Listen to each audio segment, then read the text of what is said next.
This is how we can create an album in the iPhone photos. Let me show you how it works. If you're new here, subscribe for more tips and explanations like this one. So, of course, you get inside of the Photos app on your iPhone, and part of the library we can scroll through all of the images. So I want you to click on at the bottom and tap the collections instead, where you can see all of the different stuff like the recently deleted and the map and albums and so on. So just go to the albums section to make it open up like this, and at the top right we have the plus button, so we can tap on the plus to create something new, but it asks you what exactly, because there are two options, either album or folder.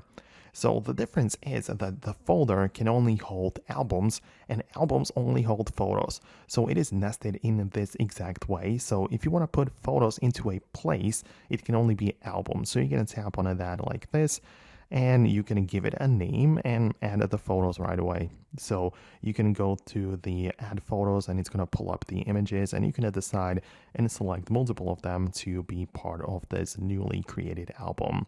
Or if you want to add the photos later, just go back to the library, select the images like that, and you can tap share and decide that you put them into the newly created album, or even the older ones, whatever. But that's how you can put photos into the albums you just created or have on the phone. So it's pretty simple in that sense. Obviously, if anything would change and update in the future versions of the iOS, I'll definitely make more videos about it. So stay tuned and you will not miss it. And I'll see you in the next videos too.